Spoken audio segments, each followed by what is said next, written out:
2015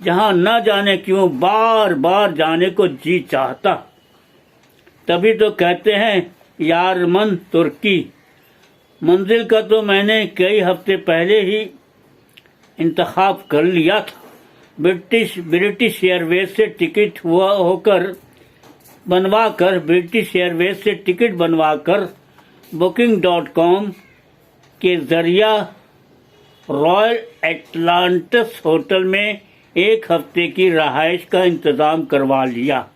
London سے ہمارے ساتھ حال ہی میں ریٹائرڈ ہوئے غلام دودیا اور آئی ٹی ایکسپرٹ کا کاشف عمران نے بھی چلنے کی حامی بھر لی۔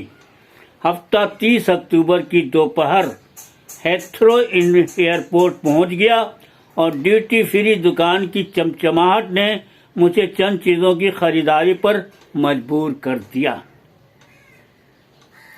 تھوڑی دیر کے بعد جب ہمیں کچھ تھکان محسوس ہوئی تو ہم کافی کے ایک دکان پر بیٹھ گئے اور کافی کا مزہ لینے لگے۔ تھوڑی دیر بعد میری نظر گھڑی پر پڑی تو مجھے پتا چلا کہ جہاز پر سوار ہونے کا وقت ہو چلا۔ خیر، تیز قدمی سے چلتا ہوا میں ہوائی جہاز کے دروازے پر پہنچ گیا۔ دروازے پر ایک خوبصورت حسینہ نے خوش آمدید کہا اور میرا بورڈنگ پاس دیکھ کر مجھے میری سیٹ کی طرف اشارہ کرتے ہوئے جانے کو کہا۔ 4 گھنٹے کے سفر کے بعد ترکی کے مقامی وقت کے مطابق رات 10:30 بجے ہمارا جہاز دنیا کا سب سے بڑا ایئرپورٹ استنبول ایئرپورٹ پر پہنچ گیا۔ ایئرپورٹ پر اس حد تک بھیڑ نہیں دکھائی دی جس کی وجہ شاید دیر رات پہنچنا تھا یا پھر کورونا وبا کی خوف سے مسافروں کا کم سفر کرنا تھا۔ استنبول کا نیا ایئرپورٹ خاصا لمبا ہے، جہاں امیگریشن پر پہنچنے کے لیے اچھی خاصی دوری طے کرنی پڑتی۔ ویزا سیکشن پر اپنا برٹش پاسپورٹ دکھا کر اسٹیمپ لگوایا اور چھوٹا سا سامان اٹھائے باہر نکلنے کے لیے چل پڑے۔ ایئرپورٹ سے باہر آتے ہی ایک شخص ہمارے لیے موبائل فون کا سم لیے انتظار کر رہا تھا، جسے ہم نے آن لائن آرڈر کیا تھا۔ پاس ہی ایک اور شخص کھڑا ہمیں ہوٹل لے جانے کے لیے ٹیکسی پر سوار ہونے کا حکم دیا۔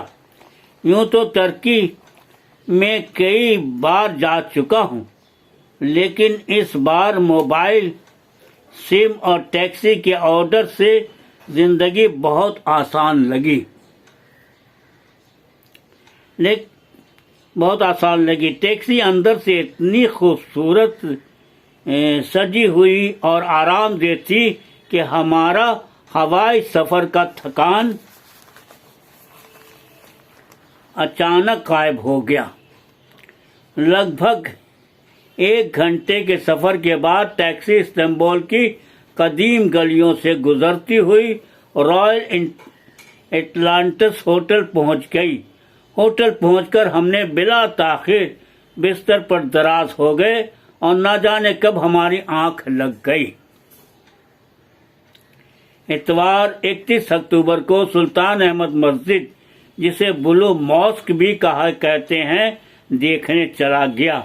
ہوٹل سے سلطان احمد مسجد کا فاصلہ کوئی 20 منٹ کا تھا، جسے ہم نے پیدل چل کر طے کیا۔ اس دوران ہمیں استنبول کا معروف گرانڈ بازار بھی نظر آیا، لیکن اتوار ہونے کی وجہ سے گرانڈ بازار بند تھا۔ بلو ماسک 1609 سے 1616 عیسوی کے درمیان تعمیر ہوئی تھی۔ اسے اس وقت کے حکمراں سلطان احمد نے تعمیر کروایا تھا۔ مسجد کے اندرونی حصہ میں بلو ٹائلز کا خوبصورت استعمال کیا گیا ہے، جس سے اس مسجد کو بلو ماسک بھی کہتے ہیں۔ بلو ماسک پہنچ کر ہم نے سیاحوں کا ایک ہجوم پایا جو مسجد کے اصول کے مطابق کھلے سر اور ٹانگ اندر نہیں جا سکتے تھے، جس کی وجہ سے دروازے پر داخل ہونے میں تھوڑا دقت بھی لگا۔ میں یہ بھی دیکھا کہ دوران نماز سیاحوں کو اندر جانے سے روک بھی دیا جاتا ہے تاکہ اس سے نمازیوں کو کسی قسم کی دشواری نہ ہو۔ مسجد میں داخل ہوتے ہی اس کی تاریخی اہمیت کا پتہ چلتا ہے۔ مسجد کے اندرونی حصے میں ترکی سنگ مرمر کے کاریگری کی بہترین جھلک دکھتی ہے، جسے دیکھ کر سلطنت عثمانیہ کی شان کا پتہ چلتا ہے۔ سیاحوں کی ایک بڑی تعداد موجود ہونے کے باوجود مسجد میں ایک خاص سکون کا احساس ہوتا ہے۔ اگلے روز ہم استنبول کے معروف توپ کاپی میوزیم دیکھنے کو نکل گئے۔ توپ کاپی 1465 عیسوی سے 1856 عیسوی تک لگ بھگ 400 سال سلطنت عثمانیہ کے حکمرانوں کا محل رہا تھا۔ اس میوزیم کی خاص بات یہ ہے کہ اس میں ہیرے زیورات کے علاوہ حضرت محمد مصطفیٰ صلی اللہ علیہ وسلم کی منہ مبارک، پیر کے نشان، جوتے، دندان اور ان کی تلوار کو اس میوزیم میں نمائش کے طور پر رکھا گیا ہے۔ اس کے علاوہ فاطمہ زہرا کا لباس اور حضرت علی کی تلوار بھی یہاں دیکھنے کو ملتی ہے۔ یہاں یہ بات میں بتاتا چلوں کہ میوزیم کے اندر فوٹوگرافی ممانعت ہے۔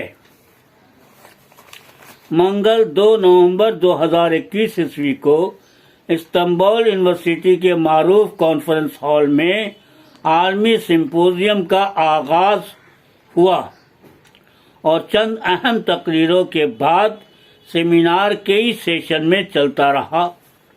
شعبہ صدر اردو پروفیسر ڈاکٹر خلیل توقار نے کانفرنس ہال میں موجود مہمانوں کا والہانہ استقبال کیا اور کانفرنس میں آن لائن جڑے مہمانوں اور سامعین کا بھی خیر مقدم کیا۔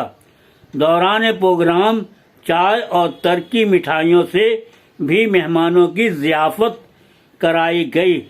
کانفرنس میں پاکستان سے تشریف لائے ڈاکٹر محمد کامران، پروفیسر شعبہ اردو اورینٹل کالج جامعہ پنجاب و ناظم اردو ڈیولپمنٹ کمیٹی، اور پروفیسر ڈاکٹر سعادت سعید GC یونیورسٹی لاہور نے کانفرنس کے سیشن کی صدارت کی اور اپنی پرمغز تقریر سے اردو اور ترکی زبان میں ترجمہ کی باہمی روایت پر روشنی ڈالی۔ اس کے علاوہ معروف کالم نویس فرخ، سہیل گوئندی اور فاروق عادل نے بھی کانفرنس میں اپنے خیالات کا اظہار کیا۔ پروفیسر ڈاکٹر اشرف کمال نے بھی آن لائن کے ذریعہ اپنی بات کہی۔ میں یہاں یہ بھی بتاتا چلوں کہ اردو اور ترکی میں باہمی ترجمہ کی روایت کے حوالے سے ایک نام بہت اہم ہے اور وہ ہے پروفیسر ڈاکٹر خلیل توقار کا، جنہوں نے اردو کے حوالے سے 35 سے زیادہ کتب اور 100 سے زیادہ مقالات تحریر کیے۔ علامہ اقبال کے خطوط، مولانا رومی کی مثنوی کے منتخب حصوں کے علاوہ اردو شاعرہ کے کلام کا انتخاب بھی ترکی زبان میں منتقل کیا۔ ان کا تراجم کے حوالے سے بہت سا کام شائع ہو چکا ہے۔ 2000 عیسوی میں پریم چند، منٹو اور منشا یاد وغیرہ کے منتخب افسانے پاک و ہند کی کہانیاں کے نام سے پہلی بار ترکی زبان میں خلیل توقار نے ترجمہ کر کے ترکی میں متعارف کرایا۔ 2021 عیسوی میں انہوں نے اقبال کی کتاب اسٹے ریفلیکشن کا اور نیز ترکمنستان کے صدر سپر مراد ترکمنان ہاشمی کی کتاب روح نامہ کا ترجمہ اردو زبان میں کیا۔ ڈاکٹر خلیل توقار کا ایک نہایت دقیق علمی اور تحقیقی کام جہان اسلام کی دریافت ہے۔ یہ 20ویں صدی کے ربیع الاول میں ترکی سے جاری ہونے والا ہفتہ روزہ اخبار تھا جو 3 زبانوں میں عربی، ترکی اور اردو میں شائع ہوتا تھا۔ خلیل توقار اپنی کتاب جدید ترکی شاعری میں لکھتے ہیں، کئی سال سے میرے دل میں بہت سی تمنائیں گشت کیا کرتی۔ اقبال کی شاعری کا تشریح و حواشی کے ساتھ منظوم ترکی ترجمہ کروں، اردو کے تمام ادب پاروں کا تعارف قارئین سے کراؤں، ایک عظیم اردو ترکی لغت تیار کروں۔ ترکی کے کانفرنس میں ہم نے اس بات کو محسوس کیا ہے کہ پروگرام کا اناؤنسمنٹ ترکی زبان میں کی جاتی ہے، جس سے ترک کے قومی جذبے کا اظہار اور ترکی زبان سے محبت کی جھلک دکھائی دیتی۔